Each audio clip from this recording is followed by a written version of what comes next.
nuestro país hay tiempos en que podemos hablar de derechos humanos, es algo natural.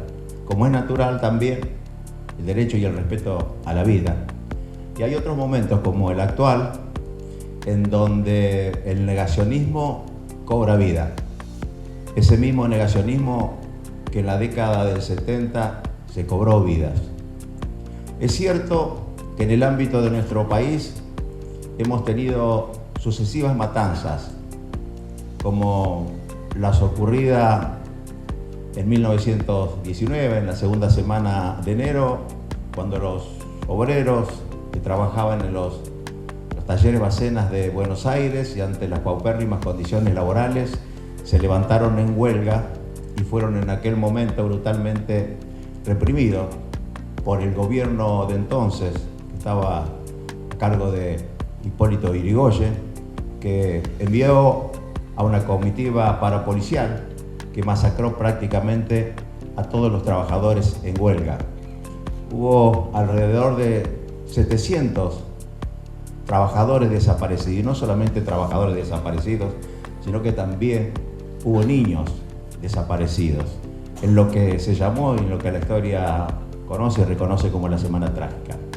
Tampoco podemos olvidar los episodios de la Patagonia, ocurrido también en aquel gobierno, donde los trabajadores, también ante las pésimas condiciones laborales, también se levantaron en huelga y fueron, en este caso, brutalmente reprimidos por el ejército argentino que había mandado también el gobierno de turno en aquel momento a reprimir. En principio, y como suele ocurrir normal y habitualmente, los intereses económicos que proliferan permanentemente tratando de defender sus propios intereses, quiso hacer ver aquel movimiento huelguístico como una levantada subversiva. Pero después, y en función de la verdad, y en función de lo que muchos historiadores realizaron al respecto, nos hemos enterado ya hace mucho tiempo que hubo entre 1.000 y 1.500 trabajadores muertos, torturados y desaparecidos. Uno de esos historiadores, que no solamente tiene un reconocimiento a nivel nacional, sino que también tiene un reconocimiento a nivel internacional, fue Osvaldo Bayer. Tuve la suerte de compartir en la década del 90 en un congreso que se realizó en Santo Domingo, República Dominicana, un congreso con él, pero no solamente un congreso, sino que estuve muchas horas conversando respecto de todo lo que él había hecho en función de lo que fue la Patagonia Rebelde, que también él fue coautor de esta magnífica obra fílmica, que también constituye un bastión dentro de lo que es la historia de nuestro país. Tampoco podemos obviar lo que pasó en el sur del Chaco y en el norte santafesino a partir de la instalación de la Forestal, esta compañía británica que tuvo la potestad sobre aproximadamente 2 millones de hectáreas y taló todo lo que había en materia de quebracho colorado, constituyéndose en el primer exportador mundial de tanino. Cuando hubo desaparecido todo el quebracho colorado, la compañía en la década del 60 levantó los ponchos y se fue dejando un tendal de trabajadores y de obreros en el camino y de poblaciones también. También respecto de esto tuve la oportunidad y la suerte de haber estado acompañando junto con otros compañeros trabajadores de Atilra una pueblada que realizó el pueblo de Tacuarembí conjuntamente con los trabajadores papeleros, en donde también en Tacuarembí estaba asentada la Forestal. Ahí tuvimos la posibilidad de conocer y trasladarme particularmente hasta Villa Guillermina, que era uno de los bastiones fundamentales donde funcionaba la Forestal, tratando de encontrar en aquel momento, 1999, alguna voz que rescatara la historia de la Forestal, pero fundamentalmente alguna voz que haya sido protagonista de la Forestal. debería ser alguien de muchos años y que existía, habida cuenta de los años que habían pasado cuando la compañía británica había abandonado el país. Fuimos hacia allá y nos encontramos con Jerónimo Cáceres, Pitín Cáceres, de acuerdo a lo que le decía la gente del pueblo, que tenía en aquel momento 96 lúcidos años. Recordaba absolutamente todo. Su padre ya había entrado a trabajar en la forestal y él, que había nacido en 1903, entró a trabajar en 1921 hasta 1951. Estuvimos charlando con él, hicimos una nota incluso para la revista que nosotros en aquel momento tenía, que la imprimía, la hacía, digamos, Chelo, que está allá arriba. Y él nos contaba realmente de primera mano qué había sido la forestal.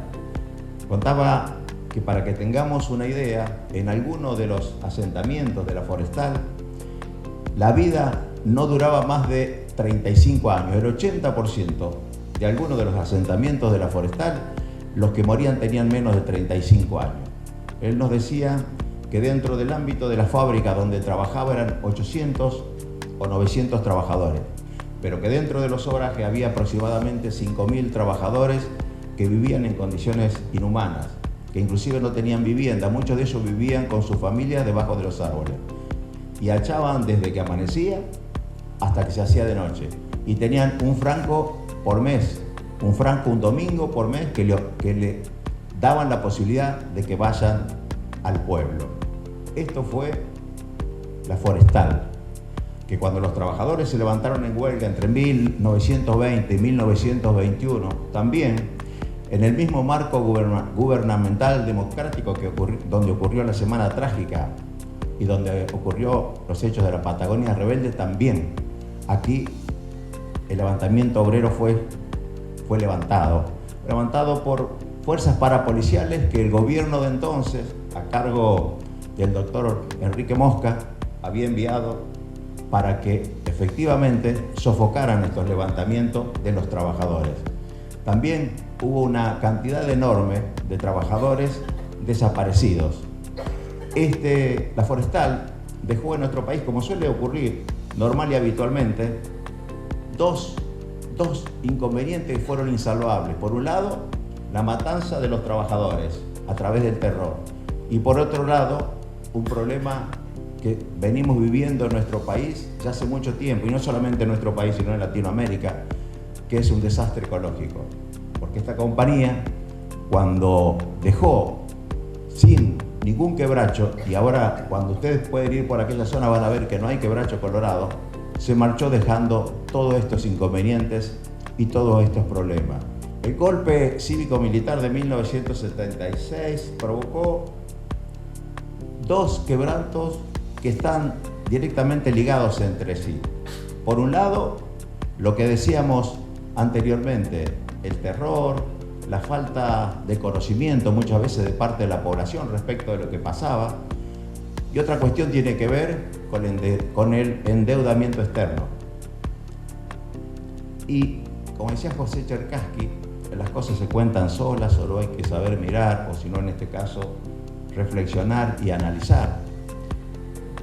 El gobierno ilegítimo de facto tomó la administración de nuestro país con una deuda de 4.900 millones de dólares, que era la deuda externa que Argentina tenía en 1975. Y la pesada herencia que le dejaron al gobierno democrático del doctor Alfonsín fue de 28.600 millones de dólares. Ahora, esto no ocurre únicamente a partir de que 2, 4 o 10 personas puedan pensar de esta manera. Jorge Rivera solía decir que muchas veces, y en determinados círculos, hay una tendencia a pensar que la pasividad de las masas hace que ocurran estas cosas, porque las masas suelen ser sumisas. No solamente sumisas, sino que muchas veces se convierten en cómplices de los poderes de turno.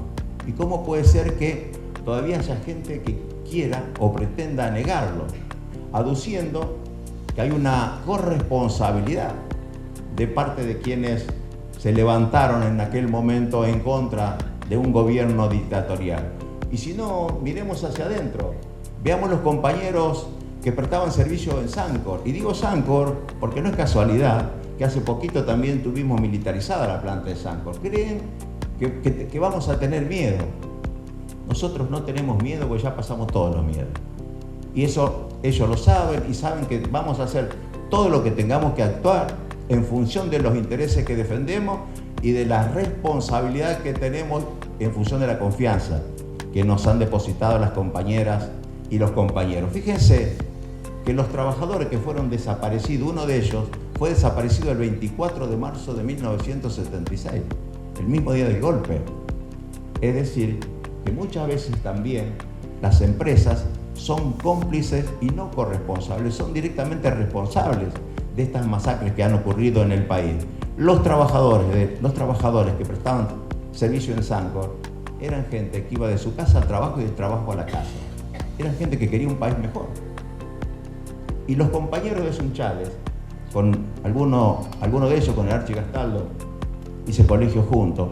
Seguramente hemos soñado con cosas parecidas en su momento, en aquellas pedregosas tierras que tenía aquel Sunchales, que era nuestro Pago Chico en aquel momento.